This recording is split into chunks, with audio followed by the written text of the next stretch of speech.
Marvel Rivals Season 2.5 is here, and I have a lot I want to talk about. From Ultron's release, to the dive fall off, to the flying meta, and also some diabolical team ups, and especially to one hero that I've been playing a lot recently. So, let's talk about it. So, first, let's address Ultron, because I'm not gonna lie, I was a doubter, I was a hater even, because I did not believe in his potential to carry the team and to make Flyers great again. But I was proven wrong. After playing with people who actually play him good, I just ate my words. And honestly, I've never been more happy to be wrong because he has been an actually crazy addition to this game. Because not only are Flyers meta and he enables a lot of other team comps, but also just he himself is pretty fun to play. He's a lot more mechanical than other strategists, and I think that's a great thing. And his ult isn't like a healing circle, as it always is with other ults, right? Most other ults. But yeah, Ultron is great. I've been having a fun time playing with him and playing as him, although I play as him a lot less because I don't think I'm as mechanically good. But, anyways, another thing that happened this season is the dive fall off.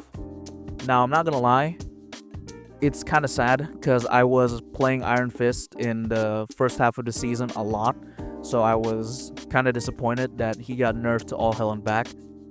But Dive isn't dead. Let's just make that clear. Dive is not dead because I have played with enemy teams that are just full dive and they still obliterate my ass. So no shade there for Dive. Dive is not dead, but they just fell off. You know, it is what it is. Maybe in the future when more dive heroes come out, then we'll have a dive meta again. But yeah. But honestly, the thing that is kind of surprising is probably the unexpected meta of the Jeff NATO, the Storm and Jeff team up. Because I'm not gonna lie, whoever made that team up, they just hate supports or just any ground unit in general. Because essentially, that thing just kills through any healing support ults, like defensive support ults in general. Like they just swallow them, and then they just die inside their mouths. It's crazy. But yeah, TLDR, Flyers are meta, Ultron is great, Dive fell off but not dead, and the Jeff NATO team up is diabolical. That's basically the highlight for this season, at least for me. But I made this video to kind of focus in on the Flyers, especially one hero in particular. But let's cover the bases a bit. With the release of Ultron, he basically became the pillar of this team comp, of the Flyer meta. He basically became the enabler for this comp to make it much better than it already is. Because, Storm has always been good for a while now, especially after her big major buffs back in season 1, I believe. And Johnny has always been good, but he got a lot better with season 2. But now they nerfed him quite a bit. He's not dead like Thor or like Jeff. He's not that dead, but he just kind of exists now. He does his job. And then there's also Iron Man, who has seen a meteoric rise over the past few seasons, and it has been stifling to watch.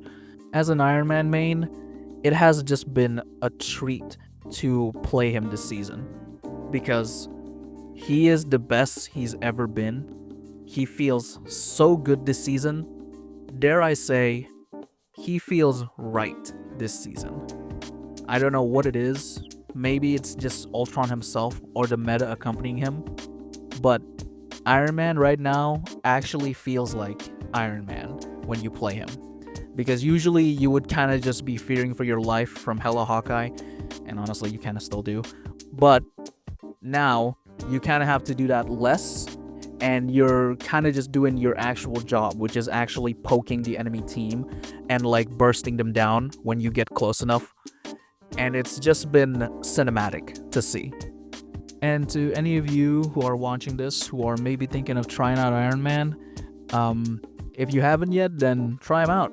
Maybe you'll click with him like I clicked with him when I first tried him out. Because he is very simple to play. You only need to be really good at one thing, and that's tracking.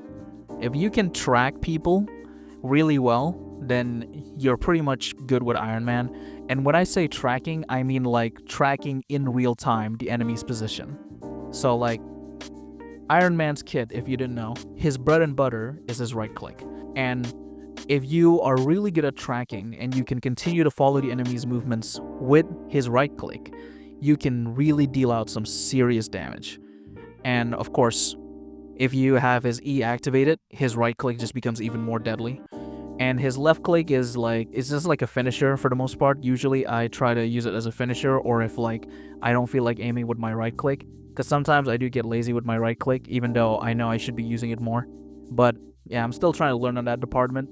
But also, tracking is also good for your ult usage, because you kind of want to track your ult properly so that you can like get that Cloak and Dagger who's ulting, or that Luna who's ulting, or even the Storm Jeff that are like ulting together. And of course, just like any other hero, you need basic positioning skills and awareness. But yeah, it's a great time to be an Iron Man main, and if you want to try learning him, then go for it. But other than that, there's honestly one thing that I also want to yap a bit about, and it's just the future for the flyers. Because right now they are meta, but we don't know if they're going to continue to be meta, because, well, usually with these types of things, they get nerfed a bit, and then other metas start rising back up again, and then it just kind of goes up and down, just like that. But there's also another thing to consider. We really don't have that many flyers, like the indefinite ones at least, like Storm, Human Torch, Iron Man, and now Ultron. We don't have a flying Vanguard yet, and whenever that gets introduced, that's gonna flip the meta on its head. So yeah, we'll see when the time comes. But honestly, right now we should just be enjoying the game for what it is.